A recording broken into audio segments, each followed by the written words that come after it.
Ladies and gents, NDTV here with another episode of Pokemon Crystal. Last episode, we finally got the 8th badge of Johto, and here we are in Mount Mortar. We need to use Waterfall to get to this part of Mount Mortar, and this part is being sped up, obviously. Now, there's a new Pokemon for us to find here, and we just saw it a few seconds ago. It was Machoke. Machoke, it hits pretty hard when it's fully evolved. Problem is, you need to trade to evolve it into a Machamp. But yeah, if you can do that, it's pretty bulky and it hits pretty hard, so yeah. Problem is, it's slow and special attacks will just wreck it.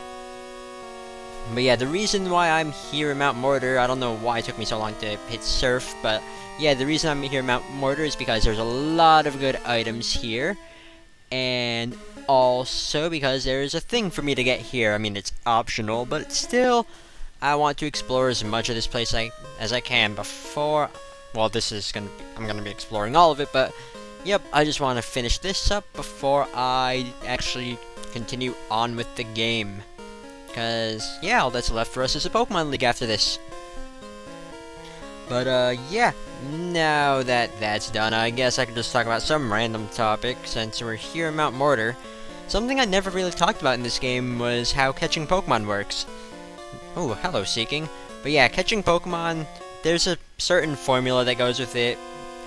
There's this formula that I got off the Dragonfly Cavern site, where, basically you're finding this value of X, where X is equal to, where it's equal to stuff.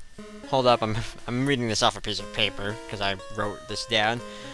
X is equal to max, parentheses, parentheses, parentheses, M minus H, where M is max HP times 3, and H is current HP times 2, close those parentheses, and multiply whatever you get from those two numbers, after you subtract them, multiply that by C, which is the catch rate of a Pokemon. If you go to any website, you can find Pokemon data, and their catch rate and whatnot.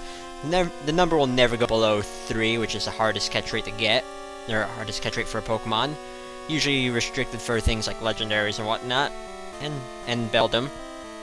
And then that number, once you finish multiplying those, divide that number by M once again.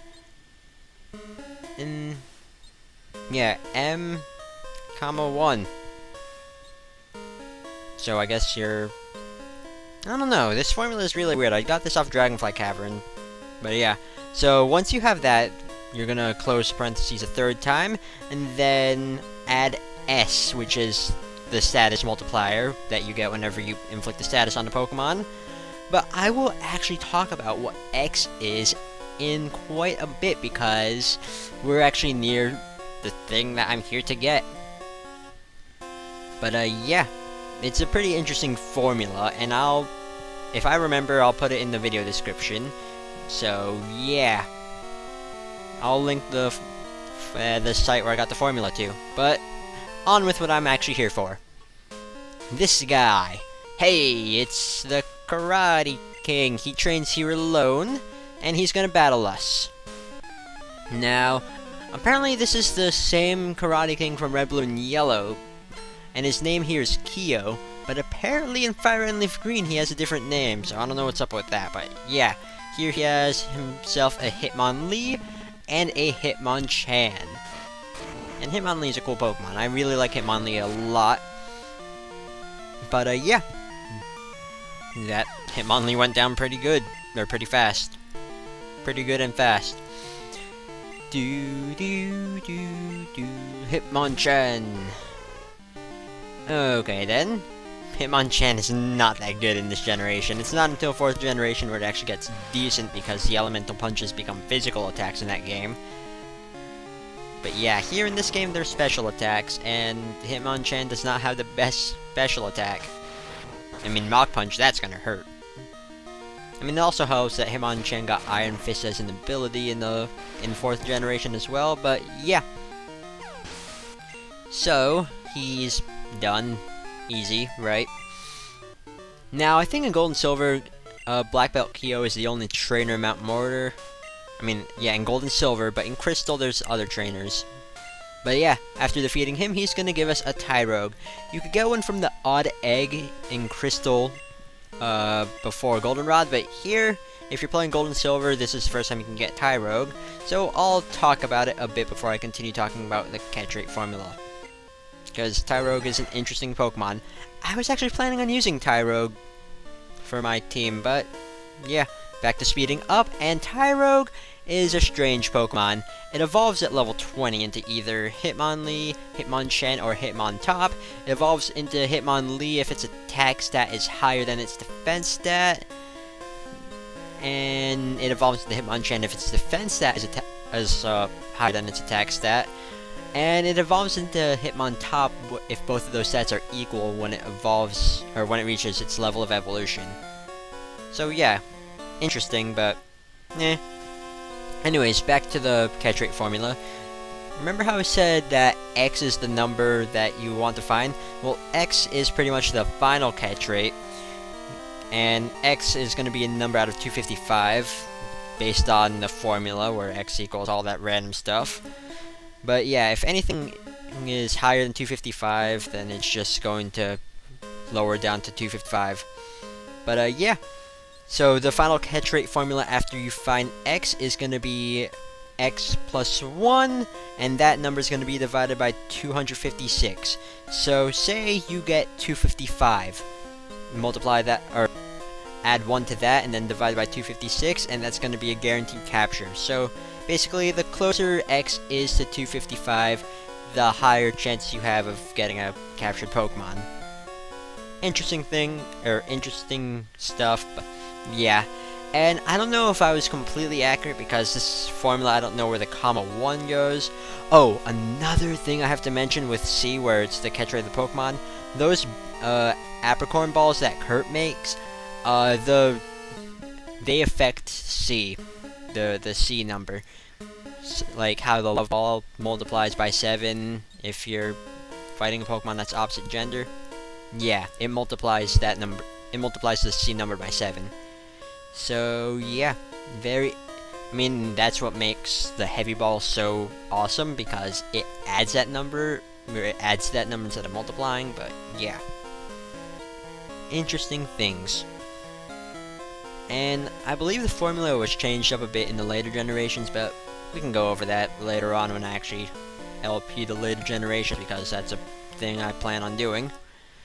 But yeah, we're actually almost done with Mount Mortar, which is awesome because this place is pretty big, and I actually did this without a map, which is pretty awesome. I mean, I did look at a map beforehand so I can get an understanding of where I was going, but most of this I explored based off memory. So yeah, Hyper Potion, and now we can actually leave. Yay! Let's leave. And now we are back here in New Bark Town, because there's the things for us to do here. I mean, Professor Elm called us because he wanted to give us something, and the Pokemon League is directly east. But another thing I never showed off, I mean, there's the fact that you can get money that your mom has saved up, so let's show that off, but I've never showed off the room. Not the movie The Room, or the Flash game based off the movie of The Room, but the room that you have in this game. You can actually decorate it, which is pretty interesting. I have quite a few not really a few, I have like 2 decorations, but you can change the bed if you get a different one. You can change the town map to a poster, and you can add dolls here. I mean, you can get gigantic dolls of like a Snorlax or a Lapras that go next to the PC, but yeah. It's interesting, but anyways, that's pretty much it for this room, and let's just see what Professor Elm has for us. And I'm actually glad that we're back in New Bark Town. It's one of my favorite towns in the game, just because the music is so nostalgic for me. But yeah, Professor Elm here is going to give us the Master Ball, which is basically a guaranteed catch regardless of the formula, because it adds like an insane multiplier for the ball value. But yeah, it's gonna be a guaranteed catch, which is like, meh. I'll talk about it later, but it's pretty much a guaranteed catch. But I'm just gonna end it off right here, and next episode we're gonna see what lies beyond the water here, and let's show off all 8 badges. We have quite a bit of money. But yeah, that's gonna be it for this episode, so we're gonna see what's beyond the water next time. See you later.